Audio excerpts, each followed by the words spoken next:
A lot of people are thinking right now about President Trump's legacy.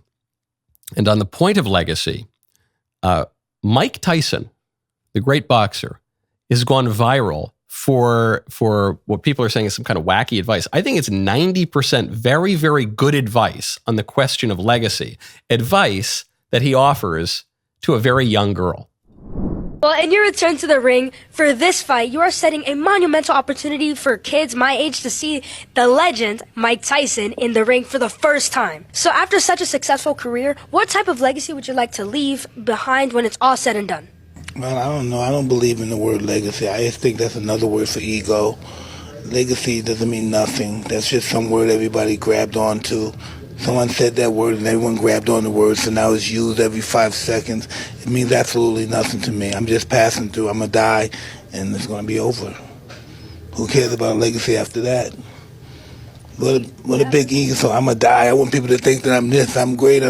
No, we're nothing. We're just dead. We're dust. We're absolutely nothing. Our legacy is nothing. Well, thank you so much for sharing that. That is something that I have not heard before, someone say that as an answer. Can you really imagine somebody say, I want my legacy to be this way when you're dead? Why do you want somebody to, you think somebody really wants to think about you? What's the audacity? I think, I want people to think about me when I'm gone. Who the cares about me when I'm gone? My kids, maybe, or grandkids. Who the cares? Thanks, Mr. Tyson. Thanks for that advice. You're welcome, little girl. You're totally welcome. Yeah, very much. It's 90% good advice. 90%. It's a memento mori. It's what you hear when you go to church on Ash Wednesday. Remember, man, you are dust, and to dust you will return. Sic transit gloria mundi. Thus pass the glories of this world. It's all going to come to nothing in this world. The reason I say he's only 90% right is that there is a legacy in the sense that we are eternal. We have souls, and our souls are eternal, and there will be an eternal destination. There will be a final destination beyond this mortal coil, which is why we should strive not for earthly glory, which will turn to nothing, which will just decay and be eaten by worms, but we should look for eternal glory. We should endeavor for holiness, not just the fleeting fame of this world. So he's 90% right. But that 90%, really, really good stuff. And no surprise to get a memento mori from a man who could kill probably anyone that he swung a fist at. Right now, go to expressvpn.com/election. Do you ever feel like you're being watched on the internet? Unfortunately, you are not just being paranoid. You are indeed being monitored every single time you go online. Internet service providers can see every single website you visit. In the US, they're even allowed to sell your browsing history. That's everything you look at online. If you think that should be illegal, I agree with you, but until the laws can be changed, you need to protect yourself. The way I do it is with ExpressVPN, an easy-to-use app that encrypts and reroutes all your internet traffic through secure servers.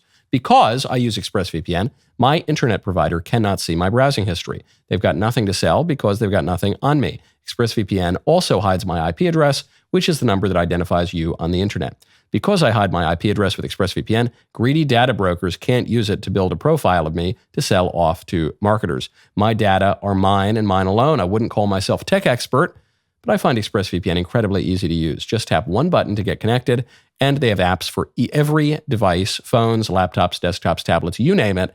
Not to mention it's the #1 rated VPN by CNET, The Verge, and tons of other tech reviewers.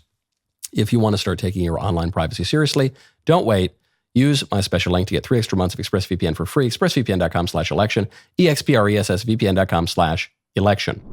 Hey, Michael. I'm a 31-year-old Christian man who's been looking for a nice Christian girl for a few years now.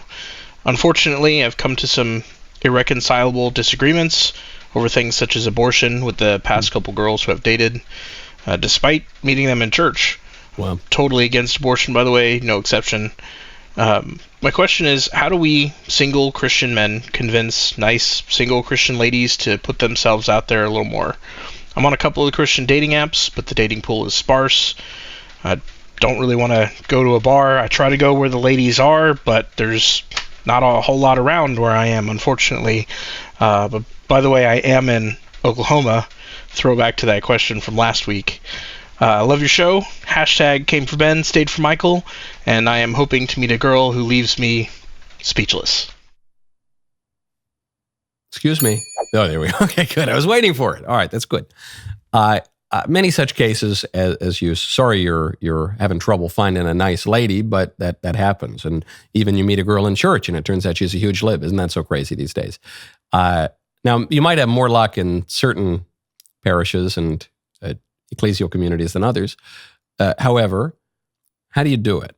The apps aren't really working for you because the apps are intrinsically liberal, even if you can meet good conservative people on there. Both of those things are true. So what I would try to do is lean into your real network of people. Again, maybe easier said than done, depending on how big your family is, how big your work community is. If you're living in the middle of nowhere in Oklahoma, that's going to be different than living a little closer to a city, just in terms of the number of people. However, I would lean into that a little bit. Hey, do you know anyone? You ask your family members, you ask your colleagues, you ask your friends, you ask people you know from church, not just gals you're going to meet at church, but hey, can you set me up? This is the way it was done traditionally, and I think it's good because that's really what a dating app tries to do. It just uses a digital network instead of a more incarnate, historical, tangible network. But you're going to have more reliability, I think, if you can say, okay, well, actually, it's my friend at work. His cousin's roommate is single and is good, and she's been vetted by like 3 people. So, okay, that's what I would lean into a little bit more than just throwing yourself out there on an. It's the same thing with getting a job, actually.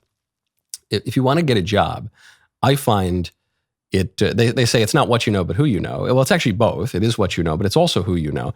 I find getting a job is better and more inclined to work out if you go through people you know. And so you can vet the company, you can vet the work culture, you can vet the kind of work, you can maybe get a leg in rather than just submitting an application to a slush pile on a website.